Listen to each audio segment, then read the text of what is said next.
여러분 편하게 잘 주무셨습니까? 4월 17일 목요일입니다. 벌써 오늘 이데일리 신문에 나왔던 내용들 살펴보겠습니다. 자, 뉴스브리핑 오늘 첫 소식은 오늘은요. 미리 좀 목차처럼 말씀을 좀 드리면 증권면 얘기를 좀 주로 중심으로 했습니다. 물론 톡 기사도 중요한 내용들이 좀 있는데 아무래도 시장 상황이 좀 요즘에 좀 엄중하죠. 그러니까 불안감도 여전히 좀 크시고 그러다 보니까 증권면에 있는 기사들 중에서 여러분들께서 좀 투자하시는데 좀 참고가 되실 만한 내용들 중심으로 오늘 준비했다는 거 먼저 말씀을 좀 드리고요. 자, 첫 번째 소식은 폭락장에 더 뛰어드는 간큰 개미들, 이제 표현이 지금 제목이 이렇게 됐습니다. 참 뭐랄까 이제 여기 제목에서도 간큰 개미들이라는 표현을 썼습니다. 우리나라 개인 투자자분들 굉장히 이게 멘탈이 강하다는 표현도 맞을 것 같고요. 또 하나는 굉장히 공격적이라는 투자 성향이다. 이렇게 하는 게 조금 더 표현이 적절할 것 같습니다. 그러니까 보통 시장이 이렇게 불확실하고 흔들리고 앞이 잘 안 보일 때는 움츠러드는 게 일반적입니다. 이게 사람이 본능적으로 그렇죠. 보호 본능이라는 게.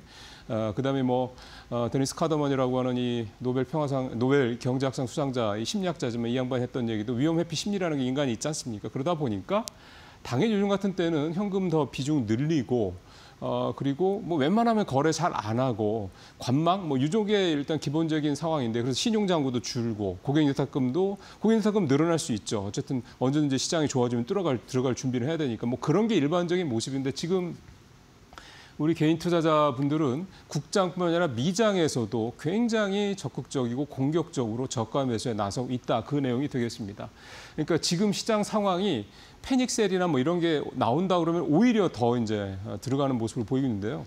조금 거슬러 올라가면 작년에 여러분들 혹시 기억하십니까? 나이키 주가가 $80대에 가다가 갑자기 $50대까지 한 40% 가까이 뚝 떨어진 적이 있었거든요. 실적에 대한 불안감 등등등 이런 것들이 좀 있었을 텐데 물론 나이키는 지금도 좀 좋지는 않습니다. 여전히.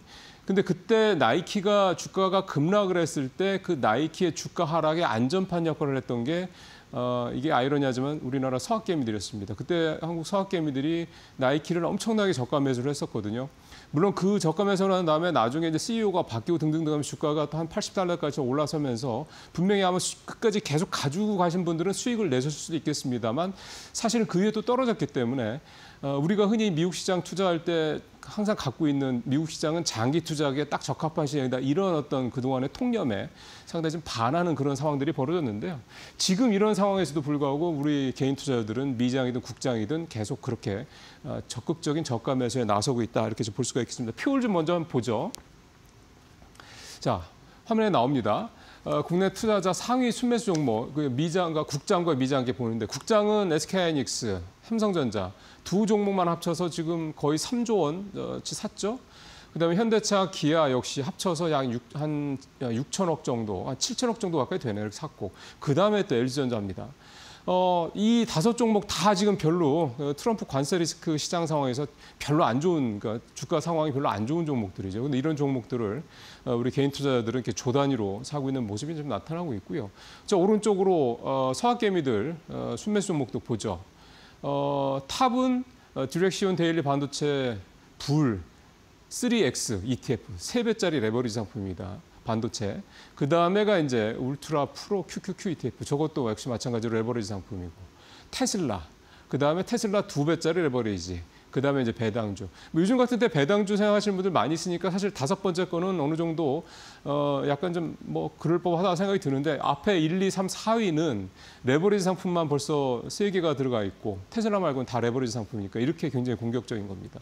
사실은 그동안 저도 이 뉴스 브리핑 할 때 이 레버리지 상품에 대한 위험성이라든가 레버리지를 너무 많이 하고 있다라는 부분에 대한 우려를 전해드린 바가 있습니다만 사실 저렇게 투자하시는 분들이 제가 그런 말 한다고 해서 투자 안 하시겠습니까? 하실 분들은 원래 하시죠. 성향 자체가 굉장히 공격적이시니까. 이런 부분들이 있어서 계속해서 어쨌든 그 시장에 이런 분들이 좀 저가 매수를 계속해서 좀 특히 시가총액 상위 종목별로 좀 그렇게 하고 있는 상황이고요. 이렇게 저가 매수에 나서는 가장 큰 이유는 결국 저는 이제 학습 효과 때문이라고 볼 수가 있겠습니다. 첫 번째가 외환위기 때죠. 그 당시에 이제 강방천 좀 SF 플러스 회장 같은 분, 그런 분들이 그때 1억 투자해서 단기간에 167억을 벌었다. 이런 신화 같은 얘기들이 계속 전해져 내려오고 있죠. 그 뒤에 이제 금융위기 때 실제로 많은 또 개미 투자자분들이 이제 그분들이 그 당시에 큰 돈 벌었던 분들이 지금 이제 소위 말하는 시장에 이제 큰손 역할을 하고 있는 분들도 많고요. 뭐 슈퍼개미 이런 식으로 많이 불리죠. 그 다음에 또 이제 팬데믹 때 또 한 번 이 V자 반등의 학습 효과를 또 경험한 분들이 또 더 많아졌습니다. 그러다 보니까 결국은 시장이 급락하면 곧바로 반등할 것이다. 또 우리가 금융위기 이후에 시장과 관련해서 또 하나 갖고 있는 신뢰가 뭐냐면 요즘 말로는 연준 푸시입니다. 시장이 급락을 하면 연준이 가만 안 있을 거고 유동성을 엄청나게 풀거나 QE가 대표적인 예가 되겠죠. 지난번에 2023년도에 실리콘밸리 은행 사태 때도 그때 연준에서 은행들이 이 국채를 가지고 그걸 가지고 레버리지 삼아서 자금을 대출을 받을 수 있는 연준에서 이런 식의 프로그램도 돌렸거든요. 그러니까 그런 식으로 뭔가 사고가 터지면 연준이 나서서 메꿔줄 것이다 이런 기대감이 있다라는 거죠. 오늘 아침에 이제 앞서도 마켓 시그널에서 자세히 들으셨겠습니다만 오늘 미국장이 오후장에 더 떨어졌던 가장 큰 이유가 이제 파월 연준 의장이 어떤 내용들 발표 내용들 때문에 컸던 거 아니겠습니까? 그러니까 시장은 사실상 이제 뭐 트럼프 때문에 이렇게 된 거 나는 잘 모르겠다. 뭐 사실 이런 식의 뉘앙스로 들려지는 발언들을 했고 지금 연준이 시장에 개입할 상황은 아니다. 이렇게 얘기를 했단 말이에요. 그럼 말은 당연히 맞죠. 인플레가 오르고 있으니까 관세 때문에. 이런 상황에서 연준이 섣불리 금리를 내렸다 그러는 1970년대 미국의 인플레를 급등을 시켰던 소위 말하는 아서, 당시 이제 연준 의장이 아서였는데 그 아서의 뭐 실수, 이게 반복될 수 있다는 걸 누구보다도 파월 의장이 잘 알 거기 때문에 이런 상황에서 섣불리 트럼프를 도와주겠다고 금리를 내릴 수는 없을 겁니다. 결국은 모든 일이 다 귀책 사유가 트럼프에 있다 보니 지금 연준 의장이 굳이 그리고 자기 임기가 이제 한 1년여 정도밖에 안 남은 상황에서 그렇게 자기 명예에 먹칠을 할 필요는 없죠. 현재 상황은 그렇게 좀 상당히 좀 만만치 않다. 이제 이런 상황에서 우리 개인 투자자분들이 이렇게 적극적으로 저가 매수에 나서고 있는 상황이다. 결과는 사실 모릅니다. 왜냐하면 또 장이 또 그때처럼 반등할 수도 있는 거니까요. 근데 지금 상황에서 이렇게 엄혹하고 엄중한 상황에서 이제 그런 V자 반등을 또 기대한다는 건 또 다른 차원의 문제라는 겁니다. 자, 이제 두 번째 얘기해보죠. 이제 조금 더 이제 여러분들께 이제 구체적으로 좀 투자가 될 만한, 투자하시는 도움이 될 만한 얘기를 해보는데 첫 번째는 이제 화장품주입니다. 이 기사도 이미 나오긴 했습니다만 미국에서 선크림주들이 지금 아주 뭐 표현이 조금 경박할 수 있습니다. 대박입니다. 미국 사람들이 지금 한국의 선크림을 뭐 어떤 소비자는 난 1년치 사놨어라고 얘기를 할 정도로 한국 선크림에 대한 수요가 굉장히 폭발적으로 늘어나고 있다라는 건데요. 일단 기본적으로 미국의 선크림은 자외선 차단제 선크림은 우리나라랑 달려 아무 데서 살 수 있는 게 아니라 약국에서만 살 수 있고 이게 일반 의약품, 그러니까 일종의 규제가 좀 들어가는 거죠. 그러니까 조건을 맞춰야 되다 보니까 아무나 뭐 이렇게 다 만들어서 그냥 쉽게 팔 수 있는 그런 화장품이 아닙니다. 그러니까 말은 화장품인데 반은 이제 약이라 이런 얘기가 되는 거죠. 그 정도로 미국에서는 이 선크림이 중요한 그런 화장품이 되는 건데 한국산 화장품에 대한 인기가 폭발적입니다. 워싱턴 포스트가 며칠 전에 보도한 내용을 보면은 한국산 화장품이 일단 끈적이지가 않는다는 겁니다. 그러니까 질감이 되게 좋은 거죠. 그러니까 산뜻한 느낌을 갖고 있는 데다가 선크림, 한국산 선크림 바르고 다른 화장품을 위에다가 이제 바르게 되죠. 보통 여자분들은. 근데 이게 잘 서로 먹힌다라는 겁니다. 그러니까 이게 이질감이 없고 이게 잘 먹히니까 화장품, 다른 화장품 바르기도 좋고 거기다가 또 가격도 괜찮고 품질은 좋고 그런 말로 가성비가 좋은 거죠. 근데 이런 식이면 가성비만 좋은 게 아니라 미국 소비자들의 마음까지 사로잡는 가심비까지 좋은 상품이 된다 보니까 지금 물건이 엄청나게 좀 팔리고 이게 그것 때문에 최근에 이제 일부 종목들이 주가가 좀 크게 좀 뛰기도 했는데요. 보시죠.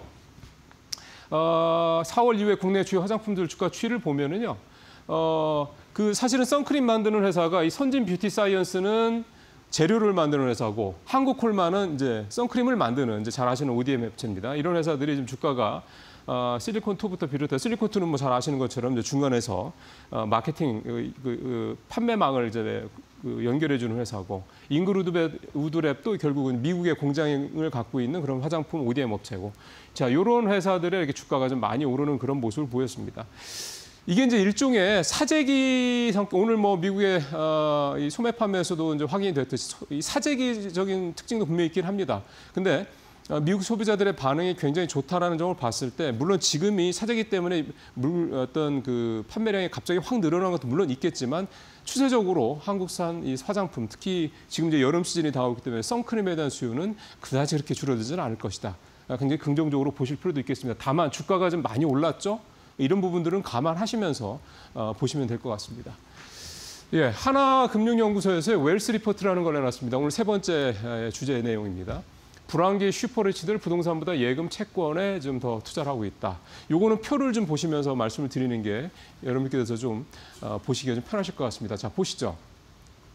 소위 이제 금융자산이 10억 원 이상 있는 분들, 보통 금융자산이 10억 원이 있다고 그러면요, 우리나라 사람들은 거의 한 70% 정도가 전체 자산의 한 70%를 부동산 자산을 갖고 있기 때문에 대략 한 7, 80억 이상의 이제 자산가들이라고 생각을 하시면 됩니다. 그러니까 뭐 한 100억 가까이 돈을 갖고 있는 분들이니까 부동산이 주로 많이 있다고 해도 부자들인 거죠. 이런 분들이 이제 2025년도에 어떻게 투자할 것이냐에 대해서 설문조사라는 내용이 나오는데, 기본적으로 일단 시장이 좀 상황이 그러니까 예금에 대한 비중이 높죠. 그다음에 역시 요즘에 주가가 많이, 그 가격이 많이 오르고 있는, 오늘도 뭐 3,300달러까지 넘었던데 금이 있고요. 그다음에 이제 금리 인하에 대한 기대감, 장이 안 좋으면, 경기가 안 좋으면 금리를 내릴 가능성이 높으니 금리 인하가 될 경우 가격이 오르는 채권. 그다음에 이제 ETF 상품, 주식, 부동산, 가상자산 이런 순입니다. 일단은 이렇게 큰 틀에서만 보면 전체적으로 그 연세가 좀 있는 분들, 5, 60대들은 금이라든가 부동산, 금이라든가 ETF 이런 쪽이었고요. 젊은 30, 40대 이런 요즘에 소매하는 영리치들이죠. 영리치들 같은 경우는 가상자산에 대한 투자 비중이 좀 높았다. 큰 틀에서 보면 이런 차이가 좀 있고요. 세부적으로 좀 들어가 보면 이 금이라는 건 뭐 당연한 얘기가 되는 거고, 채권도 그렇고 현금도 그렇고 이런 부분들은 앞에 이제 1, 2, 3이 이렇게 되는데, 이런 부분들은 여러분께서도 뭐 제가 굳이 말씀 안 드려도 뭐 그럴 법해라고 충분히 아실 것 같고, ETF에 대한 투자 의견이 상당히 높았다라는 거는 아마 ETF가 갖고 있는 이 투자 상품의 굉장히 다양성. 그러니까 공격적인 투자 상품도 있겠지만 요즘 같은 때 뭐 요즘에 되게 판매고가 늘어난 큰 커버드 콜 같은 이런 상품들. 그러니까 배당도 월 단위로 받으면서 기본적으로 이제 꾸준히 수익도 내주는 뭐 이런 어떤 시세 차익도 좀 노릴 수 있는 이런 상품들에 대한 관심도 많다라는 거. 그러니까 이런 것들이 좀 있겠고, 그래서 아마 ETF는 장이 좋든 나쁘든, 경제 상황이 좋든 어떤 좀 부진하든 계속해서 앞으로 더 이 어떤 투자의 비중이 늘어날 수 있는 그런 상품이라고 볼 수가 있겠고요.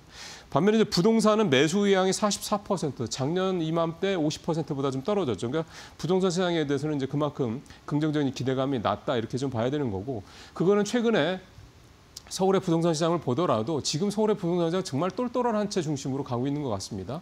강남의 아파트들은 뭐 평당 지금 2억까지 갔죠. 2억 이상 갔어도 강남에 있는 아파트들은 매물이 나오면 뭐 그냥 바로바로 소진된다고 그럽니다. 그러니까 그 얘기는 뭐냐면 앞으로 더 올라갈 여지가 있다 이런 얘기가 되는 거고, 잘 아시는 것처럼 이제 이번에 대선 출마를 하려다가 사퇴했던 오세훈 서울시장 같은 경우, 사실 대선 출마를 포기했던 가장 큰 이유 중에 하나 바로 토지거래 허가제 풀었다가 아주 쌩 난리가 난 거를 좀 보고, 내가 이게 굉장히 이제 나한테 주운 글씨처럼 내가 대선에 혹시 나가더라도 상대방한테 물어뜯길 그런 재료가 되겠구나라는 생각을 충분히 했을 법합니다.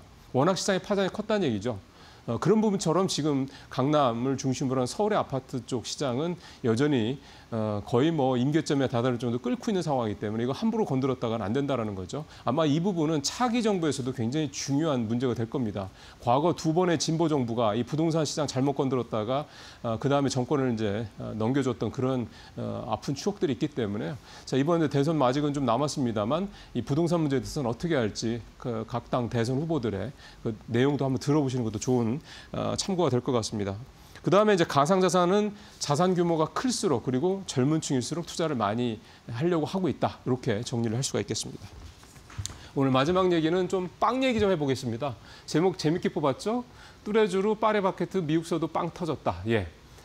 일단 뚜레쥬르는 CJ 푸드빌에 있는 가맹 프랜차이즈 브랜드입니다. 잘 아시죠? CJ 푸드빌은 상장회사가 아닙니다. 그리고 CJ 푸드빌을 계열사로 갖고 있는 게 이제 CJ 그룹의 지주회사인 CJ죠. 주식회사 CJ. 그래서 CJ의 주가를 한번 보고요. 그다음에 이제 아예 말씀을 드리면 파리바게뜨도 역시 상장사가 아니죠. 파리바게뜨는 SPC 그룹 산하인데, SPC 그룹은 지주회사가 SPC 삼립입니다. 상장되어 있는 게. 그래서 좀 표에서 보시는 것처럼 CJ가 뭐 어제도 물론 오르긴 했습니다만 전체적으로 CJ의 최근의 주가 흐름은 음식료 업종들이 최근 좋은 것과 뭐 궤를 같이 한다고 봐야 되는데, 이 뚜레쥬르가요 미국에서 좀 굉장히 잘 나가고 있습니다. 일단 지금 올 상반기에 보면 작년 기준으로 보면 매출이 1,372억, 이건 미국 법인 매출입니다. 그다음에 전년 대비 30%나 증가했고요. 순이익은 무려 146%나 증가해서 364억 원을 기록을 했습니다. 이게 매장 수가 40개나 늘어난 영향이라고 하는데 현재 이렇게 해서 뚜레쥬르의 미국 가맹점 수가 150개 정도 된다고 합니다. 그러니까 이제 웬만한 좀 큰 도시에는 잘하면 이제 뚜레쥬르가 이제 보일 법하다 이런 얘기가 좀 되는 거고요. 2018년 흑자 전환 이후 7년 연속 이익을 내고 있다 그러니까 미국에서 잘 나가는 거죠. 그다음에 또 하나가 이제 파리바게뜨. 이게 파리바게뜨는 일단 아직은 흑자는 내지고 있지 않지만 매출 사이즈는 꽤 큽니다. 작년 기준으로 매출이 4,490억, 거의 5천억에 가까울 정도이고 이것도 전년 비해서 근 20% 가까이 성장을 한 모습이고요. 다만 순이익은 16억은 적자인데 이게 전년 대비해서는 절반 이상 순이익 적자가 손실이 줄었습니다. 파리바게뜨는 미국 내 매장이 지금 한 200개 가까이 됩니다. 198개인데 이것도 역시 1년 전에 비해서 한 50개 가까이 늘었고요. 그래서 파리바게뜨, 뚜레쥬르 두 군데를 합치면 미국에만 우리나라 이 빵 베이커리가 350개나 되는 거니까 이제 제법 많이 늘어난 거죠. 올해 이 두 기업들은 미국에서의 매장 수를 계속 늘릴 생각이고요. 2030년까지 두 브랜드가 똑같이 각 브랜드마다 1,000개씩 가맹점을 늘릴 계획입니다. 그러면은 이제 2030년에 봐자 대략 한 6년밖에 안 남은 거지 않습니까? 그러면 그때쯤 가서 뭐 뜻한 대로 된다 그러면 미국에 우리나라 빵, 그러니까 소위 말하는 K 베이커리가 2,000개가 깔릴 수도 있다 이런 얘기가 되는 건데 만약 그렇게까지 성장이 잘 된다 그러면 파리바게뜨랑 뚜레쥬르만 들어가겠습니까? 국내 다른 성심당 들어갈 수 있지 않겠습니까? 거기서 소위 말하는 딸기 시루 같은 이런 걸 만들어내는 미국 소비자들 정말 좋아할 거라는 생각이 좀 듭니다. 어쨌든 K 베이커리도 이제 소위 말하는 K, 그러니까 한류의 또 하나의 또 멤버로서 이제 올라서게 됐다. 오늘 이렇게 말씀을 좀 드리겠습니다. 네, 오늘 뉴스 브리핑 마치겠습니다.